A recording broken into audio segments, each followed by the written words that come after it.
name's Shana East. I'm a member of the Illinois Poor People's Campaign Coordinating Committee. I'm here to talk today about what happens when democracy is subverted, whether it be through voter suppression, lack of accessibility to the vote, or voter disenfranchisement. Here's the injection I need to take once a week in order to stay alive. This one injection costs $2,500. That turns out to be $130,000 per year for one medicine. Let that sink in.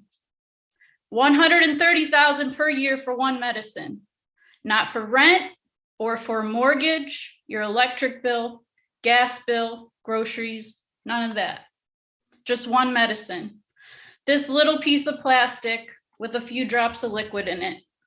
I want everyone to think for a moment about whether there's anyone, no matter how much money they make in your life, who could afford to pay $130,000 per year for a single prescription, because I don't know anyone who could. Now, I went to college. I was the first person in my family to earn a college degree. I recently bought my first home. I'm the first person in my entire family to own a home. I work 2 jobs. I take care of my dad, people around me. I have full benefits through my employer. This is the American dream, right? Yet I would have to earn over 2 to 3 times what I currently earn working 2 jobs a year for this one medicine. How can something like this be possible in the richest country in the world? It's possible because our representatives represent their corporate donors, including Big Pharma, and not the people.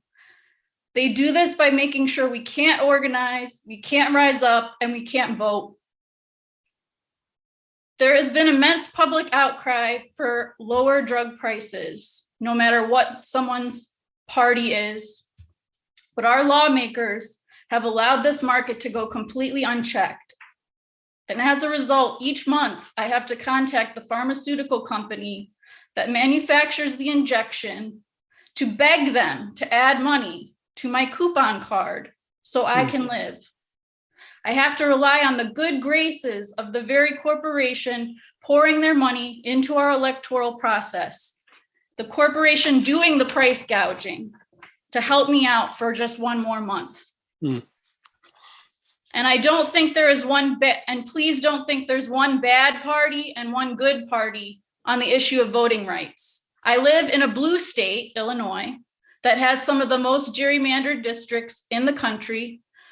In 2020, I served on the DNC Rules Committee, and I proposed a resolution to the Democratic Party charter that would have made primary elections more democratic, that would have expanded accessibility and mail-in voting.